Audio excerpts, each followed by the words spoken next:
Bonjour et bienvenue sur le site du podcast Histoire en série, créé et animé par Nicolas Charles et Johan Chanoir. Au programme, une analyse des séries d'hier, d'aujourd'hui et de demain par les spécialistes des questions mobilisées par nos shows préférés.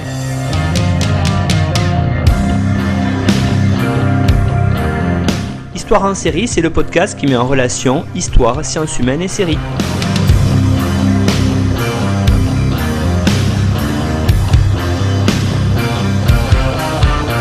Bonjour à tous, bienvenue dans Histoire en série qui redémarre sa série d'émissions que vous connaissez désormais, Enseigner avec les séries. On a retrouvé notre groupe de travail, basé essentiellement sur l'Académie de Toulouse, mais avec un groupe qui s'élargit sur d'autres académies, alors notamment aujourd'hui avec l'Académie de Grenoble. Donc, on va commencer par les présentations. Le pilier du groupe qui a lancé tout ce travail interacadémique qui s'agrandit, c'est l'IAIPR de l'Académie de Toulouse, Fabien Vergès. Bonjour Fabien. Et bonjour Nicolas, bonjour à tout le monde. Donc vous êtes Fabien Vergès aujourd'hui avec un autre pilier de ce groupe de travail qui mène les formations notamment dans l'Académie de Toulouse, des formations à travers les séries, et ça aussi on vous tiendra au courant de l'actualité sur notre site internet et sur les réseaux sociaux, parce qu'on va pour la première fois cette année proposer une formation interacadémique autour des séries. On espère qu'elle va s'élargir notamment autour d'un MOOC. C'est David Neumann. Bonjour David. Bonjour Nicolas, bonjour à tous et merci de nous accueillir encore une fois pour ces podcasts. C'est un grand plaisir d'échanger, de travailler, surtout avec les séries. On sait qu'il y a une vraie demande pour les collègues. Alors David, vous avez changé depuis l'an dernier, vous êtes monté en grade, on peut dire, dans un des grands lycées toulousains, le lycée Saint-Cernin. Voilà, donc on va, peut-être vous allez avoir un regard nouveau, en tout cas, sur les séries, puisque désormais vous travaillez en lycée. Alors on accueille aujourd'hui 3 intervenantes de l'Académie de Toulouse. Donc la première, c'est Margot Girousse. Bonjour Margot. Bonjour à tous et à toutes. Alors Margot, vous êtes enseignante au lycée Michelet à Montauban dans le Tarn-et-Garonne. Nous sommes aujourd'hui avec une enseignante d'allemand au lycée Victor Duruy de Bagnères de Bigorre au pied du Tourmalet. Bonjour Priscilla. Bonjour à tous, merci pour l'invitation. Et merci à vous, Priscilla Rousseau, d'être des nôtres. Donc, pour nous montrer aujourd'hui, on va le voir que l'EMC, c'est surtout un lycée, ce n'est pas bien sûr réservé aux enseignants d'histoire-géographie. Et on a aussi Ophélie. Bonjour Ophélie Durochou. Bonjour à toutes et à tous. Alors vous êtes en banlieue toulousaine au collège Montesquieu à Cugnot, donc la très proche banlieue toulousaine. Et puis on élargit, je vous l'avais dit, aujourd'hui notre groupe de travail, en tout cas pour parler des séries avec l'Académie de Grenoble, avec Emmanuel Navarro-Sélec. Bonjour Emmanuel. Bonjour Nicolas, bonjour à tous et à toutes. Alors Emmanuel, vous êtes professeur au lycée Saint-Julien en Genevois, donc lycée Madame de Staël, c'est l'Académie de Grenoble. Vous vous pouvez bien sûr, on voit bien, vous allez nous parler d'un programme spécifique sur les séries, parce qu'aujourd'hui on a décidé de faire une émission sur l'EMC, les séries et l'EMC. Alors encore une fois, c'est une sorte, on va rester très général, c'est une émission très globale. On fera sans doute d'autres émissions sur l'EMC, mais c'est une première approche de l'EMC en collège et en lycée à travers les séries.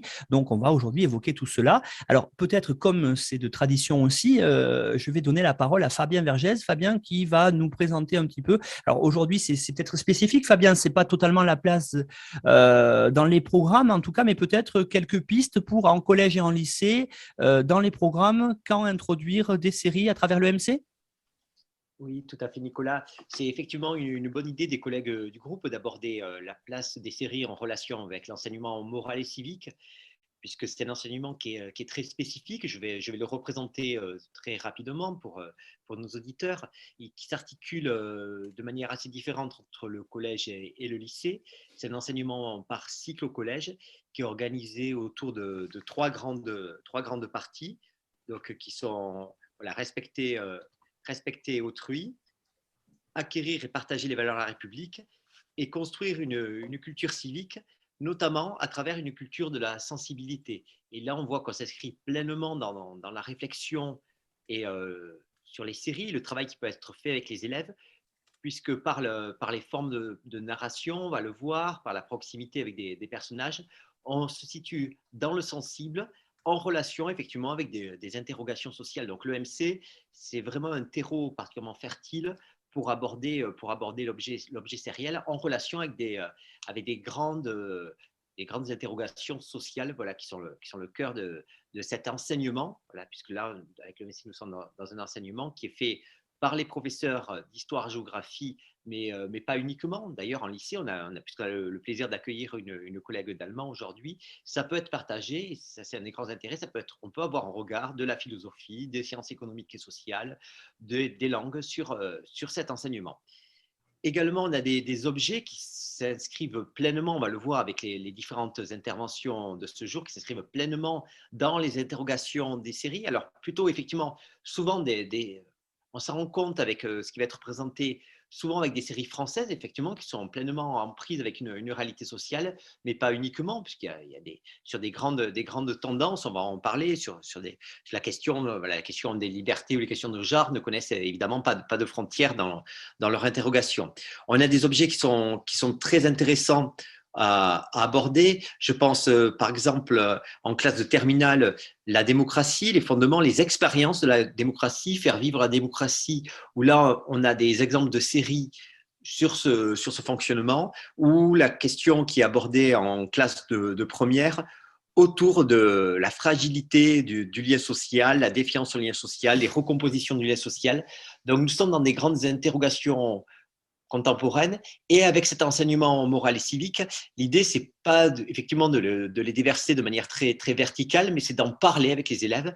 Et la série peut être effectivement première dans l'approche de cette réflexion, ce qui est recommandé d'ailleurs dans le préambule des programmes d'enseignement moral et civique, qui dit l'enseignement moral et civique permet la réflexion sur les sources utilisées, et notamment voilà, la production cinématographique, mais à travers ça, on peut s'interroger évidemment sur la place des séries et le lien qu'elles peuvent avoir sur la représentation qui est faite de nos sociétés et les grandes interrogations. Donc voilà pour une présentation, on va dire, très, très large de l'EMC, qui est un objet qui peut être effectivement, par son ampleur, parfois complexe à saisir, peut-être pour les élèves, voire pour les collègues, mais justement qu'il convient d'incarner au travers de représentations, d'interrogations, de débats, justement pour permettre un engagement citoyen. Et je pense on pense tous d'ailleurs, et ici c'est pour ça qu'on est là, que cet objet sériel peut permettre avec les élèves d'évoquer, d'être une entrée facilitante dans ces interrogations sociales. Pour commencer cette émission, après la présentation de Fabien Vergès, de quelques pistes en tout cas dans les programmes de ce qu'on peut faire en EMC, aussi bien au collège qu'au lycée, je vais donner la parole à Margot Girousse et à Emmanuel Navarro qui vont nous présenter en tout premier lieu leur travail, d'ailleurs un travail interacadémique, autour de l'EMC et des séries. On voit que de plus en plus, que ce soit à Saint-Dié, que ce soit à Blois en histoire, on voit qu'il y a une vraie appétence de la part des collègues du secondaire pour les séries, et d'où aussi le développement des travaux dessus, et d'ailleurs des écoutes pour le podcast qui fonctionnent très très bien avec une réelle demande. Donc on va continuer à en produire, et justement on va là maintenant changer de thématique. On va rester avec Emmanuel et Margot. Ce coup-ci on va se retrouver en seconde, et vous allez évoquer, mesdames, avec nous ce coup-ci la thématique l'égalité filles-garçons. Alors c'est intéressant aussi, vous allez évoquer des séries dont on va reparler, notamment Mrs America, je vous renvoie aussi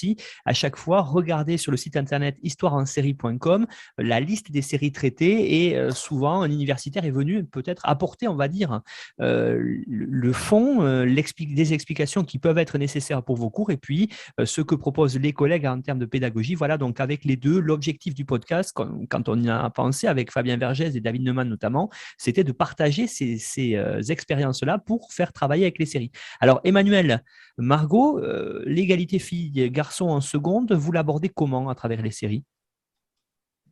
Alors, notre point de départ, c'était la série Mrs America, qui est une série FX diffusée sur Canal+ en France, et qui présente les luttes féministes et les débats autour de la question de l'amendement sur l'égalité des droits qui a été débattu au Congrès américain au début des années 1970.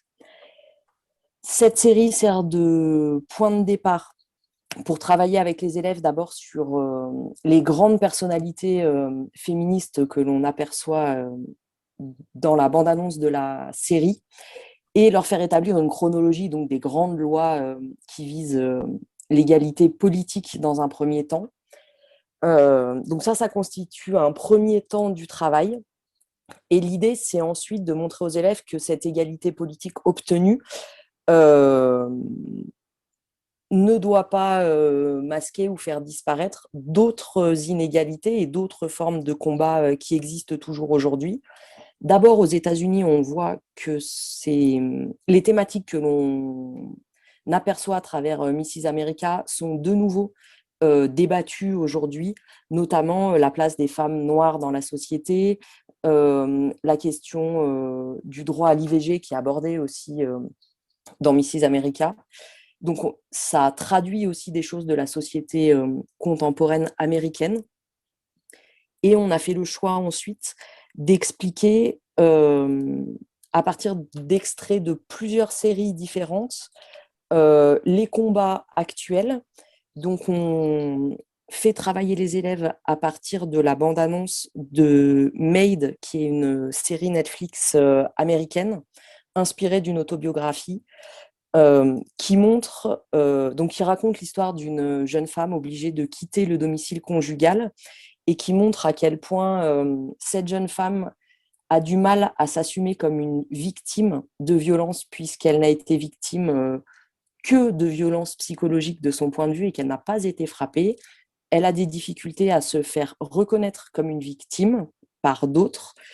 Et on voit aussi tout un aspect institutionnel dans les violences qu'elle subit, puisqu'elle est confrontée à des méandres juridiques, administratifs, pour obtenir un hébergement d'urgence, un logement un petit peu plus stable, faire valoir ses droits à des aides alimentaires pour la scolarisation de sa fille, etc. Donc, on voulait utiliser cette série Made pour cet aspect-là. Utiliser aussi la série Arte H24, sur laquelle je crois Priscilla reviendra, en cette fois-ci changeant le regard. On voulait faire imaginer aux élèves le contenu des courts-métrages à partir de leurs intitulés. Il nous semblait intéressant de faire appel un petit peu à leur imagination parce que certains des intitulés sont évidemment très parlants, revenge porn, mon harceleur.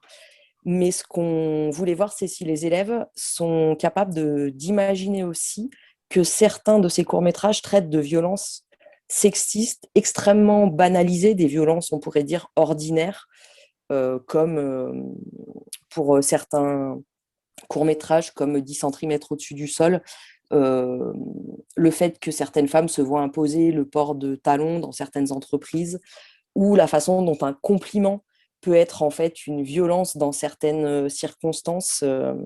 C'est le court-métrage qui s'appelle Le Chignon qui montre bien ça. Donc on voulait insister sur ces violences ordinaires. Et la dernière série qui nous semblait intéressante, c'est une série chilienne qui s'appelle La Jauría, donc la meute en français, qui a été diffusée sur Arte. Et je pense que Margot peut expliquer pourquoi on a choisi cette série et comment est-ce qu'on voulait s'en servir. Oui, alors effectivement, on a choisi la série chilienne La Meute qui a été diffusée sur Arte, qui date de 2020, qui est une série qui a été chilienne, donc de Sergio Castro, Enrique Videla, et aussi qui a été écrite par Lucia Puenzo. Alors, la première chose qui nous intéresse avec cette série, c'est donc toutes les deux, on est enseignantes. Donc moi, je suis enseignante en Bachibac et Emmanuel en section européenne espagnole. Donc ça nous intéressait. Voilà pour la langue, etc. Donc la série la Meute, ça se passe dans un établissement scolaire où il y a un professeur qui est accusé par des élèves de violences sexuelles. Et il y a donc il y a des manifestations de la part des élèves, principalement des élèves filles, qui manifestent pour obtenir le renvoi, hein, voilà, le renvoi de ce professeur. Et celle enfin, la dirigeante du mouvement, Blanca, disparaît, et donc il y a une intrigue policière autour de ça. Donc nous, ce qui nous intéressait de travailler avec les élèves, c'était vraiment de travailler la manifestation des élèves. Comment est-ce que les élèves se mobilisent, d'étudier justement leur répertoire d'action, comment on peut se mobiliser pour dénoncer les violences, etc.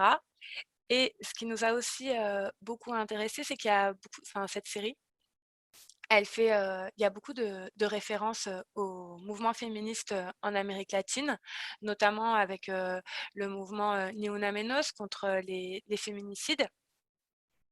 Et ça nous semblait vraiment intéressant de travailler sur une série chilienne, en tout cas d'Amérique latine, parce qu'aujourd'hui, en France, les mouvements féministes français et européens utilisent beaucoup de moyens d'action et de moyens du répertoire d'action des féministes latino-américaines. Par exemple, on peut penser à la Stécis au Chili qui ont fait une performance qui dénonce, ça s'appelle un violeur sur le chemin. C'est des chansons, ou au Mexique avec la chanson Sans peur qui a été chantée l'année dernière pour le 25 novembre dans beaucoup de pays, de villes en France, même de pays en Europe. Et ce qui nous intéressait là, c'était de voir à travers les séries la circulation des luttes, etc. Et essayer d'une certaine manière de sortir d'une vision un peu européocentrée que peuvent avoir les élèves, en montrant que, au contraire, justement, aujourd'hui, en France, en Europe, on se nourrit de de moyens d'action qui sont nés dans d'autres pays, et que la série, ça permet aussi de montrer ça, que si ce thème des violences scolaires, des violences sexuelles, etc., on s'en empare peut-être plus dans d'autres pays, c'est parce qu'il y a aussi une réflexion des mouvements contre les violences, etc., qui est née là-bas. Voilà, donc on voulait vraiment parler de ça. Et surtout montrer que ces séries, elles sont complémentaires d'une série comme des séries comme Mrs. America, pour montrer qu'aujourd'hui, en EMC, l'égalité politique ne doit pas invisibiliser d'autres formes de discrimination, etc.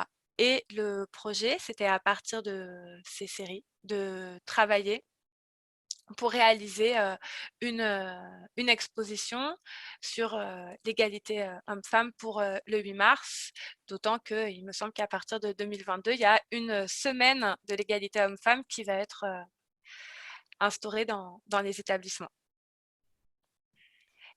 Peut-être une petite idée aussi de ce qu'on peut faire en EMC sur les violences faites aux femmes dans le cadre de notre cours que l'histoire-géographie, hein, dans le cadre de l'allemand par exemple. Priscilla Rousseau, qu'est-ce que vous faites vous à Bagnères de Bigorre? Alors oui, je voulais rebondir sur ce que disait ma collègue. Elle a évoqué très rapidement la série H24. Effectivement, le thème de cette série proposée par la chaîne franco-allemande Arte, c'est justement ces violences faites aux femmes au quotidien. Donc, c'est une série qui s'appuie sur des faits réels, et qui veut rendre compte de ces violences faites aux femmes au quotidien qui sont souvent banalisées. Donc, on s'inscrit précisément dans ces notions qu'on retrouve en EMC, comme le féminisme, l'émancipation des femmes, l'égalité homme-femme, la parité, etc. Voilà, donc et chacun de ces films courts, il y en a 24, donc H24, le titre s'explique comme ça, illustre ces violences, ces violences au quotidien. Alors, moi, je suis, donc vous l'avez précisé, enseignante de langue en allemand, mais finalement, l'EMC n'est jamais très loin. Soit on le traite vraiment spécifiquement pour ne pas laisser les collègues d'histoire géo avec ce pan-là à traiter, mais finalement, on le fait souvent un petit peu malgré nous. Donc, avec mes élèves de terminale, nous avons amorcé un travail avec cette série. Donc, on s'appuie exclusivement sur cette série d'Arte, H24. Donc, je ne l'étends pas à d'autres séries qui pourraient mettre en regard cette thématique. En terminale, le programme, c'est Gestes fondateurs et Monde en mouvement.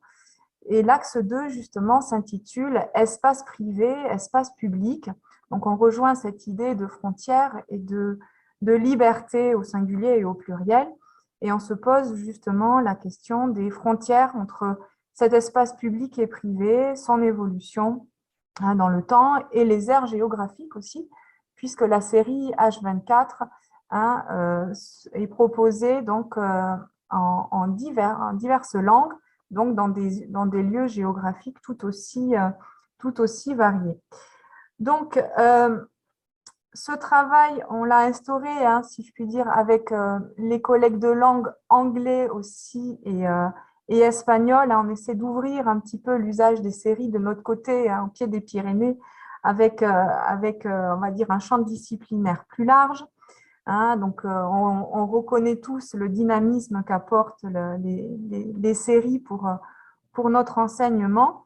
Et donc, nous avons fait le choix de partir ensemble sur un angle d'attaque identique. Donc, pour l'allemand, les élèves visionnent le premier film court qui s'appelle Zeichen, qui veut dire signe, et sont amenés à déconstruire le scénario à l'aide de la carte mentale qui est proposée par l'outil du site EduCarté, et donc travaille sur le lieu, le contexte, la temporalité des personnages, des événements, l'intrigue et les sentiments de la victime, puisque, comme le disait ma collègue Emmanuelle, c'est le côté psychologique qui est aussi très important. Ce n'est pas parce qu'il n'y a pas une violence physique concrète qu'on ne s'inscrit pas dans le cadre d'une violence. Donc, tout le psychologique, le pathos est amené à être étudié sérieusement.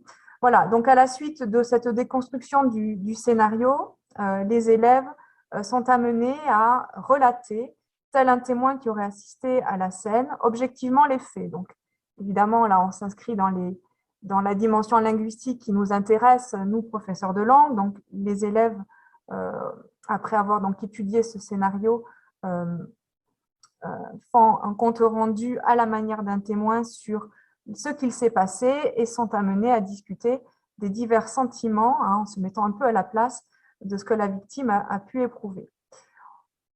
Pour l'allemand, je pars du principe que la victime d'un scénario fort probable ne fera pas de déposition, mais va consigner cette expérience dans un journal intime. Alors, on peut voir les choses autrement. Certains collègues vont, par exemple, imaginer une déposition en commissariat, autant de situations, on va dire, authentiques qui peuvent faire suite à une agression. Donc, à ce moment-là, les élèves, pour l'allemand, sont amenés à s'exprimer à l'écrit et relater à la manière d'un journal avec violence les faits tels qu'ils les ont ressentis.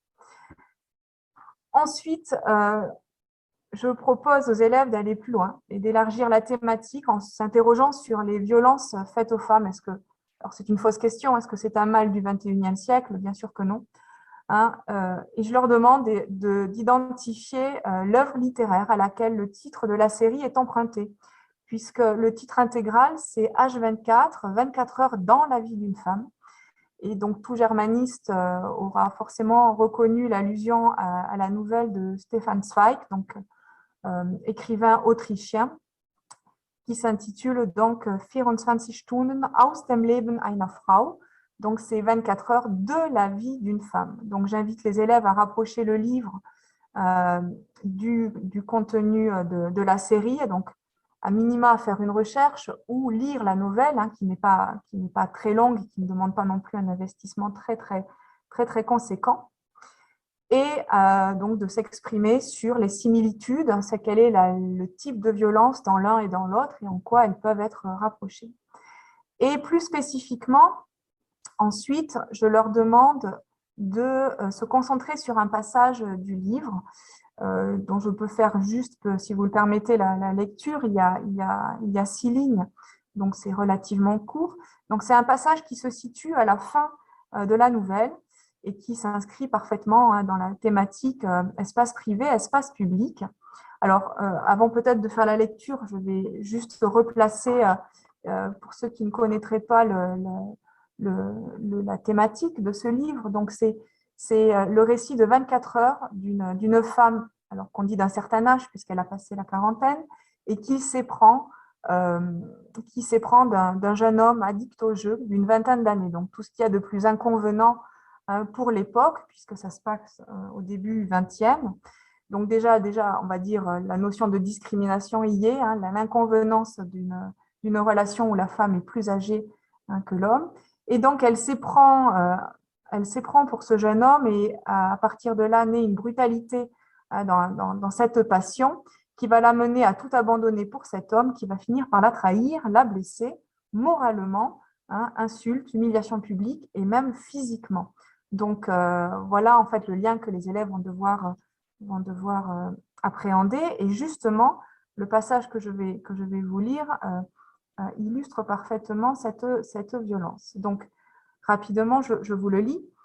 Mais je m'arrêtai là, car l'enragé bondit de sa place et me poussa en arrière, indifférent au tumulte qui s'élevait.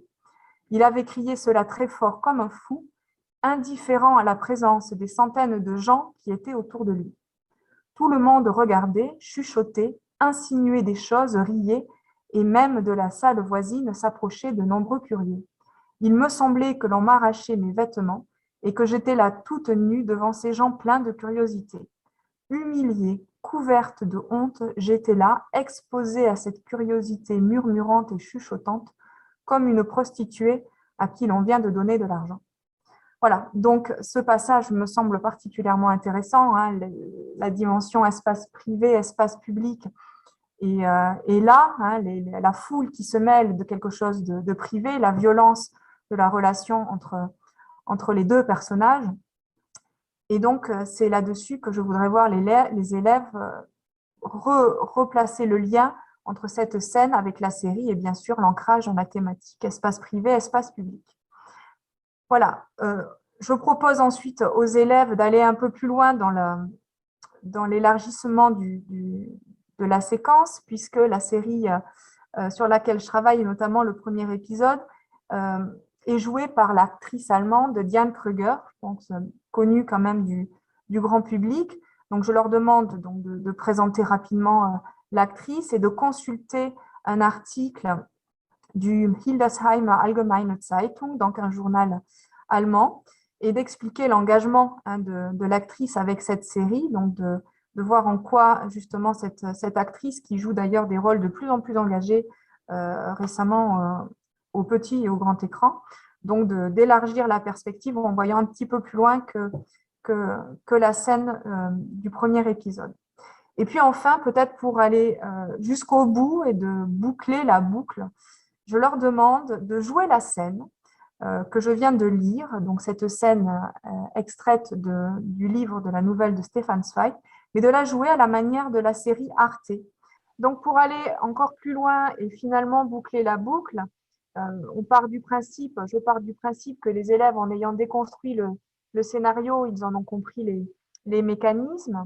Et puis finalement, quoi de plus pertinent que de se mettre à la place d'une victime et d'essayer d'appréhender son vécu pour finalement comprendre la thématique abordée. Donc, je leur demande en dernière étape un travail à l'oral, c'est-à-dire de jouer la scène de Stefan Zweig à la manière de la série Arte H24. Donc, c'est aussi un travail d'expression orale qui les prépare à l'épreuve du grand oral. Et ils doivent donc se mettre en situation. Donc, c'est là justement que peut-être la prise de conscience est la plus effective. Et doivent aller jusqu'au bout en jouant cette scène forte, puisqu'il s'agit de jouer une scène de confrontation entre agresseur et victime, donc une scène de forte intensité dramatique. Alors, évidemment, avec quelques petits ajouts possibles, quelques libertés prises par rapport au texte de Zweig, mais voilà, donc d'aller vraiment finalement de faire la boucle et eux-mêmes d'essayer d'adapter, on va dire, à l'écran un texte du répertoire littéraire autrichien. Voilà, donc finalement ce travail avec la classe de terminale fait le lien entre l'allemand, bien sûr, qui est dominant. Il travaille la compréhension de texte, compréhension orale, expression écrite, expression orale, L'EMC est, on va dire, sous-jacent tout au long de ce travail. Et puis, bien sûr, d'autres capacités comme développer donc, le travail coopératif, jouer une scène, faire des recherches, adapter un langage, donc vidéo, vers un autre langage, écrit, oral, interroger un document visuel, donc vraiment une démarche réflexive face aux médias. Et ça, c'est très important de nos jours de questionner, faire questionner les élèves face aux écrans. Donc voilà ce que je pouvais vous proposer pour l'allemand et que mes collègues également du lycée Victor Duruy sont en train de développer en anglais, en espagnol.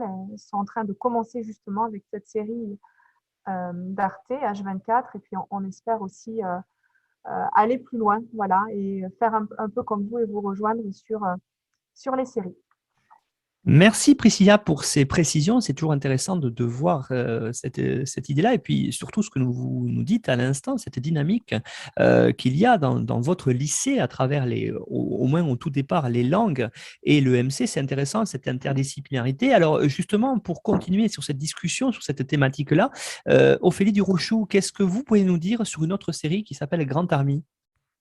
Oui, alors la série Grande Army, c'est une série américaine qui se passe à New York avec des étudiants. On suit un groupe d'étudiants et une jeune qui s'appelle Joey, qui a 16 ans, va subir une agression sexuelle par trois amis à elle de longue date lors d'une soirée. Et en fait, l'histoire raconte comment elle va révéler son agression à ses parents, comment elle l'a vécu, comment elle va être stigmatisée aussi par les autres camarades de sa classe, comment elle va être blâmée. Le fait que le viol qu'elle a subi va être vu comme va être minimisé, le déni des agresseurs aussi, donc de ses amis qui ne reconnaissent pas leur acte. Ça permet aussi du coup de s'interroger sur la notion du consentement et d'essayer de la réexpliquer, de réfléchir autour de ça, et des comportements sexistes et des violences sexuelles qui touchent les jeunes. Dans un univers scolaire et avec la réaction des adultes qui essayent d'aider cette jeune.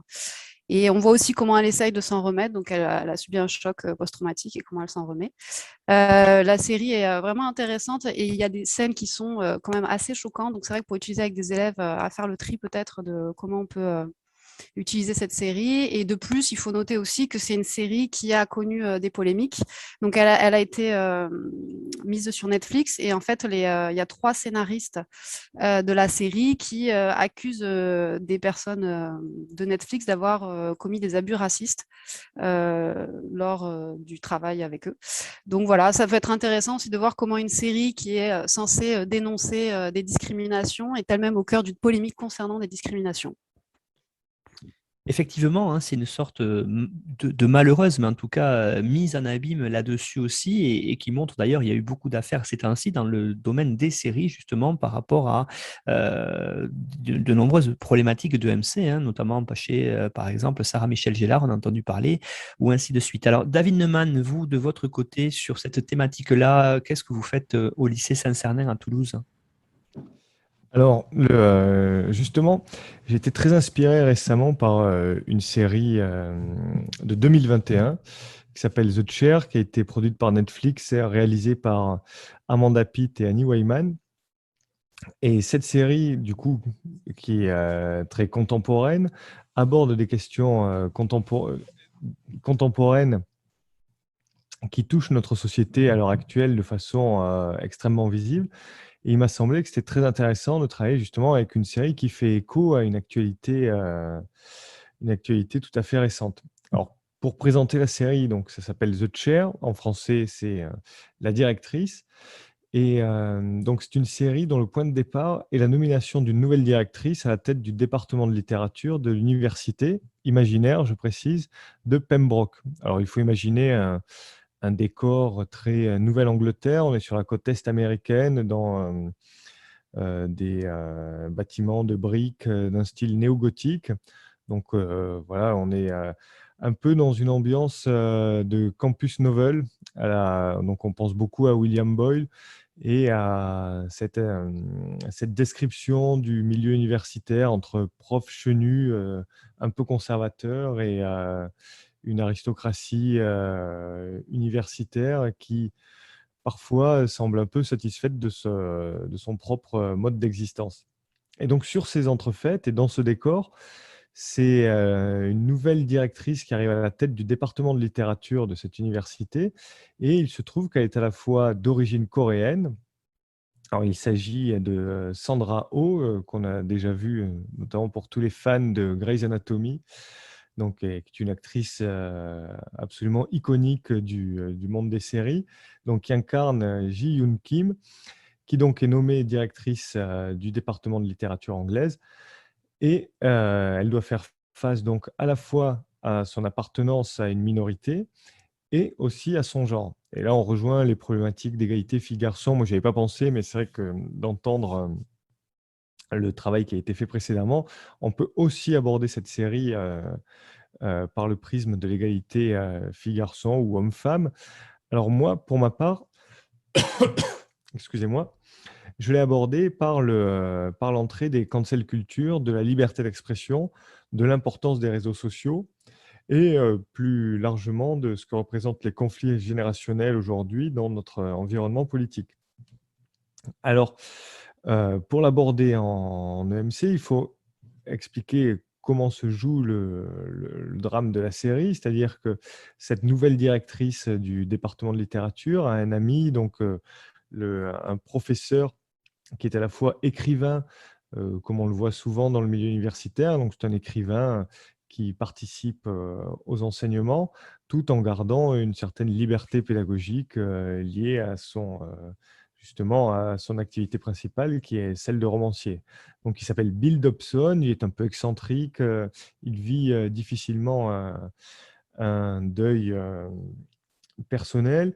Sa fille aussi s'en va faire des études un peu loin de lui et il sombre un peu dans l'alcoolisme et une excentricité totalement assumée, qui rend son enseignement très populaire au milieu d'un monde un peu conservateur, mais qui finalement lui attire les foudres du monde universitaire, mais pas par là où on pourrait l'imaginer. C'est plutôt les étudiants qui vont le dénoncer après un dérapage en cours où, pour traiter la question de l'ironie, il fait un salut nazi. Voilà, donc ça, c'est le point de départ. Et à partir de là, donc, il va y avoir un grand débat au sein des étudiants, d'abord sur les réseaux sociaux, qui va prendre une ampleur totalement démesurée et qui va coûter son poste justement à ce professeur et la place de directrice à son ami qui le soutient pour des raisons d'amitié et pour des raisons politiques. Donc, c'est une série que j'utilise en seconde dans l'axe 1 du programme de MC qui concerne donc les libertés de l'individu, liberté individuelle, liberté de conscience, liberté d'expression. Et donc, on peut, par ce biais-là, aborder justement la question des responsabilités à la fois des propos, c'est-à-dire dans quelle mesure on peut exercer une liberté d'expression quand on exerce une fonction universitaire ou une fonction pédagogique. Qui peut juger de cette liberté, à partir de quand on enfreint cette liberté, et aussi de savoir de quelle liberté on parle, c'est-à-dire celle des auditeurs qui ont le droit d'exprimer justement leur désaccord, celle d'un enseignant qui a un discours qu'il juge problématisé et tout à fait légal. Et donc, on est à la confluence de tous ces thèmes. Et la série, qui manie très bien à la fois la dramaturgie et l'ironie, montre, sans juger outre mesure, justement, tous les débordements liés au cancel culture. Alors, bon, effectivement, on pense tout de suite à la culture woke et à tout ce qui se passe actuellement dans notre institution et dans notre société autour de ces questions, mais c'est justement un bon moyen de les dédramatiser en les déconstruisant. Parce que ce qui se passe, en fait, et surtout une fois qu'on a pris le temps de regarder la série et d'analyser les personnages, c'est que quasiment tout le monde est de bonne foi. Toutes les personnes impliquées dans le drame sont de bonne foi. Le Bill Dobson, le romancier, n'est pas un dangereux nazi. Personne n'en veut particulièrement à la directrice parce qu'elle est une femme, mais la société universitaire, dans les problèmes qu'elle traverse, donne un écho démesuré à ce qui normalement aurait dû se se régler autour d'une discussion. Et donc, tout ça est aggravé évidemment par les réseaux sociaux, par cette idée que par moment, les générations ne peuvent plus s'entendre, mais c'est surtout qu'elles n'utilisent pas les mêmes moyens d'expression. C'est-à-dire qu'au moment où sa vidéo de salut nazi atteint des milliers de vues sur Twitter, Bill Dobson semble découvrir lui-même l'existence de Twitter. Donc on est là dans une dimension générationnelle et qui permet vraiment avec les élèves de complètement déconstruire cette idée que les différents groupes qui constituent une société seraient inconciliables et qu'il faudrait à chaque fois que le politiquement correct serve de digue à tous les dérapages, alors que c'est plutôt dans la discussion que se résolvent ce genre de conflits, du moins dans l'université imaginaire, hein, je le rappelle, de Pembroke. Merci David Neumann pour cette présentation de la série The Chair et l'utilisation que vous pensez en faire des séries disponibles sur Netflix. Alors on va continuer avec de l'EMC et la thématique des discriminations. J'aurais aimé que Ophélie Durochou, qui est enseignante en collège, en banlieue toulousaine, au collège Montesquieu à Cugnon, nous dise ce qu'elle a prévu de faire avec ses élèves dans le cadre des discriminations, justement autour d'une autre série disponible sur France TV, qui est la série Scam. Oui, alors la série Scam, donc c'est une série norvégienne à l'origine. Et en fait, plusieurs pays européens ont proposé leur version. Et la série Scam France, donc la version française, a rencontré beaucoup de succès. Aujourd'hui, il y a 8 saisons.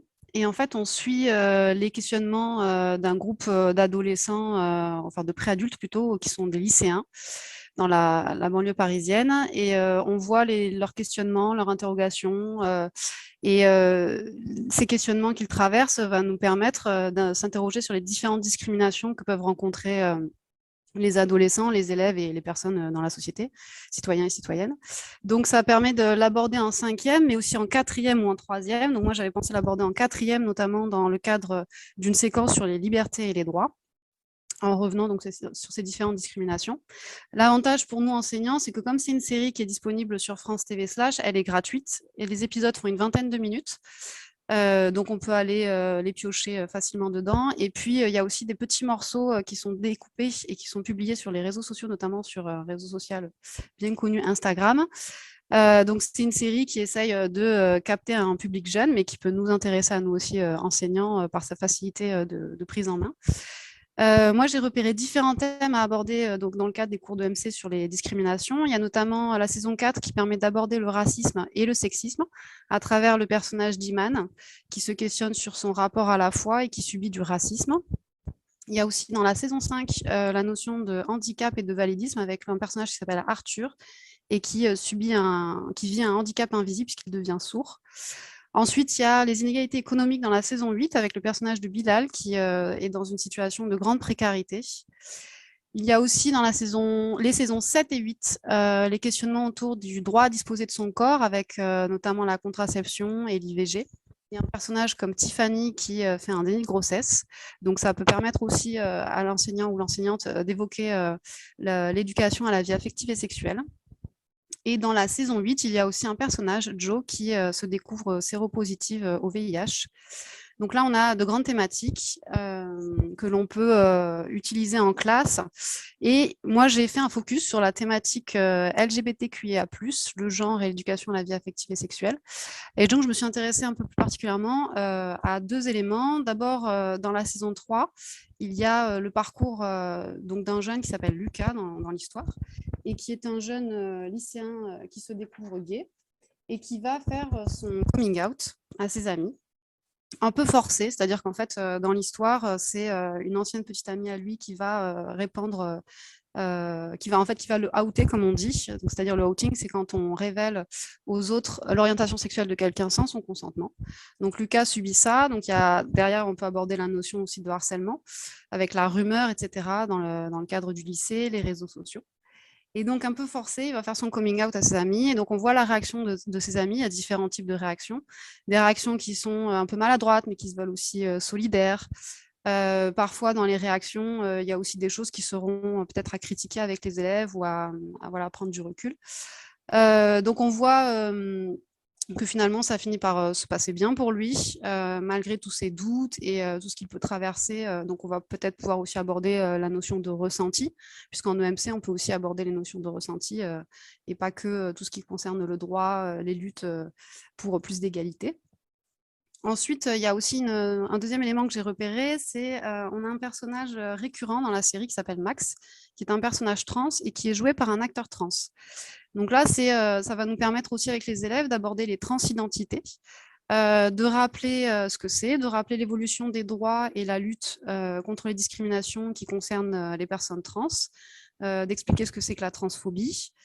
Et on peut faire un lien avec la circulaire récente de l'Éducation nationale qui est parue en octobre 2021 et qui rappelle les éléments à prendre en compte pour l'inclusion des élèves trans dans le milieu scolaire. Et ça permettra aussi de réfléchir avec les élèves sur la représentativité des personnes trans, puisqu'elles souffrent d'invisibilisation, notamment dans le monde culturel, des séries, des films, etc. Et on peut utiliser pour ça, pas seulement des extraits de la série, mais aussi l'interview de l'acteur qui s'appelle Swan Pag. Cette interview est disponible sur une plateforme de cinéma Allociné, où il explique justement cette démarche, comment il a été démarché, son combat qu'il mène à travers son métier. Et bon, on pourra aussi peut-être évoquer avec les élèves une actualité qui est plus triste, c'est notamment le suicide d'une élève trans à Lille en décembre 2020, qui a eu lieu et qui a beaucoup secoué la société, les élèves et aussi notre institution. Et récemment, donc, il y a un plan national d'action pour l'égalité des droits contre la haine et les discriminations anti-LGBT qui est mis en place pour 2020-2023. Donc, on peut rebondir dessus. Et donc, ça nous permet voilà, d'aborder avec les élèves toutes ces thématiques. Il faudra bien sûr faire un travail de fond sur le droit, l'évolution de la loi, le vocabulaire aussi, rappeler ce que signifie l'acronyme LGBTQIA+, pour lever des stéréotypes et des préjugés à ce sujet. Donc, je rappelle, hein, LGBTQIA+, donc L pour lesbienne, G pour gay, B pour bi, T pour transgenre, Q pour queer, I pour intersexe, A pour asexuel ou aromantique, et le plus, c'est pour toute identité de genre ou d'orientation marginalisée dans notre société. Merci beaucoup Ophélie pour cette présentation de cette excellente série, effectivement, où il y a beaucoup de choses à dire. Alors peut-être un point de vue institutionnel, Fabien Vergès, on parlait justement des discriminations, l'institution, qu'est-ce qui se passe par exemple dans l'Académie de Toulouse et qu'est-ce qu'on vous demande peut-être à vous en tant qu'IAIPR de mettre en avant? Alors, effectivement, il y a une prise en compte institutionnelle, alors sans doute dans beaucoup d'académies. Je parle pour l'académie où j'exerce, effectivement, il y a tout un groupe justement de réflexion pour la lutte contre ces discriminations. Et pour donner l'exemple très, très concret, par exemple, bon, j'ai notre casquette qui est celle de Cardi sur référent innovation, et sur l'appel innovation national, il y a un thème sur Mensana in corpore sano, se sentir bien dans son corps, et on a particulièrement insisté voilà, sur les projets innovants en lien avec la lutte contre les discriminations qui touchent toutes ces questions. Donc, c'est effectivement c'est pris, on va dire, c'est pris en compte voilà, pour avoir une parole un peu institutionnelle, mais évidemment, comme ce que l'a montré Ophélie, ça ne suffit pas. Il faut également agir chez les élèves sur le prisme des représentations et d'avoir voilà, c'est ça qui est intéressant dans la série, d'avoir des figures positives voilà, sur ces questions. Ça permet effectivement, puisque c'est quand même un prisme de représentation important pour les jeunes générations, ça permet de faire évoluer sans doute les consciences sur de nombreuses questions au travers d'une caractérisation. Merci à tous et à toutes pour l'évocation des thèmes d'EMC. Donc aujourd'hui, on a évoqué ensemble les thèmes autour de l'égalité, filles et garçons, autour aussi de tout ce qui est les discriminations, autour aussi des violences faites aux femmes. Vous pouvez donc suivre notre actualité sur histoireensérie.com. Vous aurez le résumé de tout ce qu'on a dit dans cette émission du jour. Et puis, vous avez, comme à chaque fois, toutes les propositions pédagogiques mises en avant par les uns et les autres. Vous les retrouvez, en format numérique sur le site de Histoire et Géographie Toulouse, animé par Fabien Vergès notamment, où vous avez de nombreuses propositions pour travailler avec les séries, que ce soit en histoire, en géographie, mais aussi en HGGSP. Il y a de nombreuses propositions. C'est une vraie mine. Et puis, on vous tiendra au courant dans les prochaines émissions du prochain stage interacadémique que l'on doit organiser, où j'espère on pourra l'élargir à d'autres académies l'année prochaine. Merci à tout le monde et puis à bientôt. Oui, Nicolas, je voudrais donc, en fin d'émission, merci pour cette émission. Je voudrais remercier tout particulièrement la DRAN de Toulouse qui nous a mis de beaux nouveaux micros à disposition. Donc, j'espère que le son est meilleur. Et à bientôt pour une nouvelle émission. Au revoir à tous, merci. Au revoir. Au revoir, pardon. Au revoir. Au revoir, merci.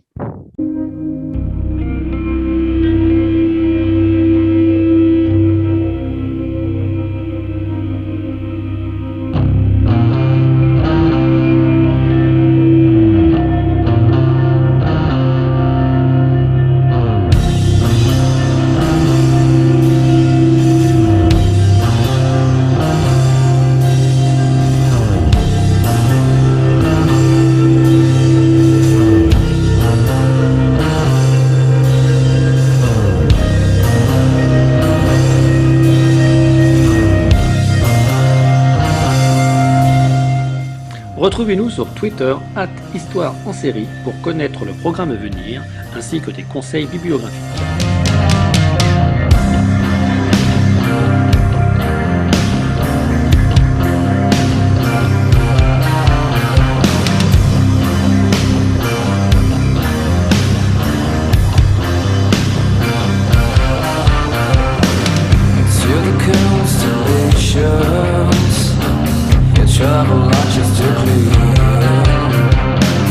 Such a beautiful planet, populated by a stranger.